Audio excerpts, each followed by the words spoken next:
नमस्कार दोस्तों। शुक्रवार का दिन है और रात के 9:30 बज चुके हैं। तो चलिए अपने ख्वाबों को छोड़ते हैं मीठी सी यादों के संग। सुनते हैं मीत की कहानी। दोस्तों, जैसा कि आपको पता है कि इस कहानी का टाइटल है मेरा देश। तो इस कहानी में हम कुछ ऐसी बातों से रूबरू होंगे जो शायद हमारे लिए बिल्कुल नई होंगी। बात सन 1932 की है। उस वक्त हमारा देश अंग्रेजों का गुलाम था। लोगों के ऊपर कई तरह की बंदिशें थी, पर फिर भी वो अपनी खुशी ढूंढ ही लेते थे। इस गुलामी के बीच पाकिस्तान के कल्लर जिले में पंडित कृपा शंकर के घर एक नन्ही सी परी का जन्म हुआ। पंडित जी की काफी इज्जत है समाज में। पैसों की कोई कमी नहीं। खुद की बड़ी सी कोठी है। बाहर 4 दुकानें भी हैं जो किराए पे दे रखी हैं। 2 बेटों के बाद घर में लक्ष्मी आए तो जलसा तो होना ही था। पूरा शहर उनकी खुशी में शरीक हुआ। उस प्यारी सी बच्ची का नाम स्वरा रखा गया।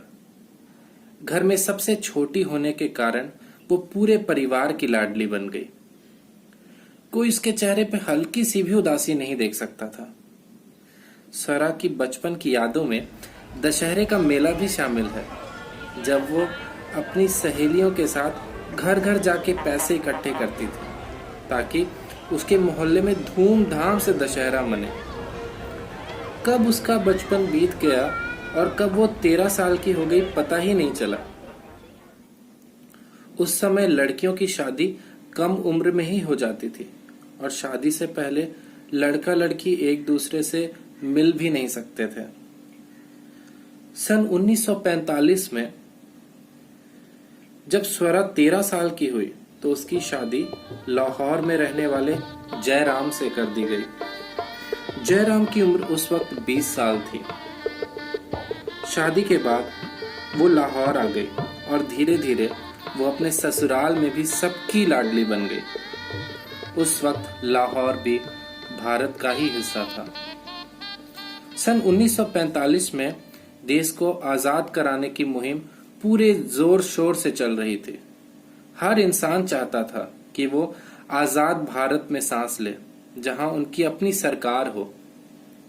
लाहौर में भी कुछ ऐसा ही आलम था। स्वरा के मन में आस थी कि जल्द ही यह देश आजाद हो जाएगा। ठीक 1 साल बाद जयराम और स्वरा के घर एक बच्चे का जन्म हुआ। पता है उस बच्चे का नाम इन्होंने भारत रखा। उस वक्त अंग्रेज और भी सख्त हो गए। नौजवानों को जबरदस्ती जेलों में बंद किया जाने लगा ताकि आजादी की आवाज को दबाया जा सके। आखिरकार 14 अगस्त 1947 को लाहौर अंग्रेजों से आजाद हो गया और उस दिन भारत ने आजाद सुबह देखी। पूरे इलाके में खुशी की लहर थी। अगले 24 घंटे में दिल्ली भी आजाद हो गई। अंग्रेज अब इस मुल्क से जा चुके थे और ये मुल्क एक आजाद मुल्क था। इस खुशहाल परिवार को यह एहसास भी ना था कि आजादी की ये खुशी ज्यादा देर तक नहीं रहेगी। न जाने देश के लीडर्स क्या चाहते थे। भारत बहुत बड़ा देश है। एक सरकार इसे नहीं संभाल सकती। अगर इसको बांट दिया जाए तो 2 देश बन जाएंगे और दोनों की उन्नति होगी। हिंदुओं के लिए हिंदुस्तान और मुसलमानों के लिए पाकिस्तान। लेकिन जो मुसलमान हिंदुस्तान में रहना चाहते हैं वो रह सकते हैं। ये कहा गया था उस वक्त देश की आवाम को। किसी ने सोचा भी न था कि ये बयान आएगा और खून की होली खेली जाएगी। पंजाब को 2 भागों में बांटने की तैयारी चल रही थी। हिंदू पाकिस्तान से और मुस्लिम हिंदुस्तान से जाने को मजबूर हो रहे थे क्योंकि उन्हें घर में घुसकर मारा जा रहा था। हर तरफ दहशत थी।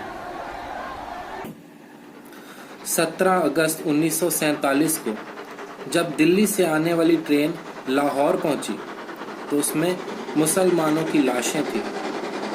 किसी का सर न था तो किसी के पैर। दिल्ली स्टेशन का भी यही हाल था। जो हिंदू पाकिस्तान से आए थे वो मरे हुए थे।